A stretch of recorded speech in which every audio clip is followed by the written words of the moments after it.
but I didn't realize that I had multiple patients that I've seen actually. So, my name is Donny Duno. I'm a nurse practitioner with Superstition 263. We also kind of been venturing to Mesa lately. I want to thank Tom Morris for kind of being our mentor as a nurse practitioner.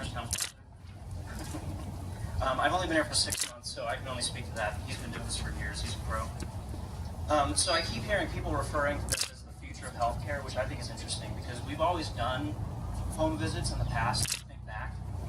Ms. Lord and I talked about that. The doctor used to come to your house and treat you, and that's, I think, the most important thing is that we're actually going into people's. Personally, I know I don't welcome people into my home that aren't welcome and that I don't want in my home. And these people are opening their homes to us, new programs, new people they've never met before, and that's important to me.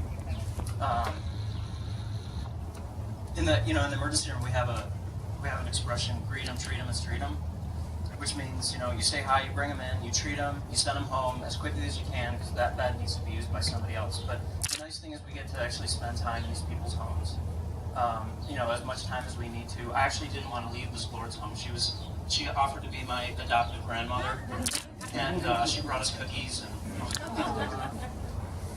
So something interesting is the reactions that I get. People ask me what I do, and I tell them I'm a nurse practitioner and kind of what I do. And my one friend keeps telling people I'm a firefighter. I'm not a firefighter that writes prescriptions. That's certainly not what I do. But I think people just don't realize what we can do. A lot of times I tell them, well, I go out and I put sutures in their arm and this and that. And people say, that's what the emergency room is for.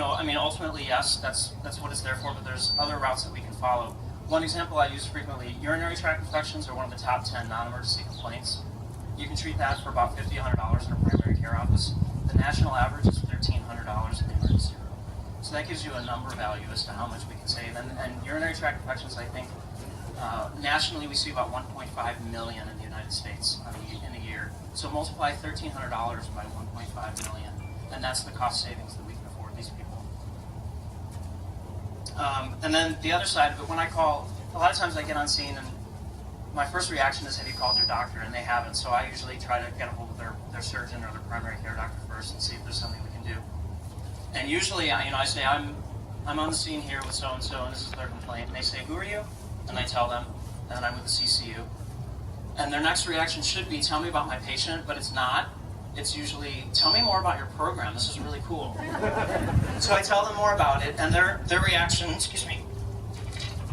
their reaction almost 100% of the time is, this is brilliant. Why have we not done this before? And I think a lot of us have said that. Why have we not done this before? In the sense that we used to go to homes, yeah, we've done that before, but in this model, it's really, in my opinion, it's brilliant. I don't think I've ever had a job where I wake up in the morning and I'm excited to go to work. I wake up and I think I get to go see Captain Brooks, and we get to hang out and go see cool people and meet adoptive grandmas and things like that. But it's really the most impacting thing is, I've said this before, and a lot of other people, is that I get to go into their homes and they're comfortable, and they're never disappointed with our care. That's the most impacting thing to me. So I want to thank you guys for sharing in our excitement with this, and for coming today and sharing this with us. There are refreshments being served. Where's that at? In the back. Okay. I was asked to say.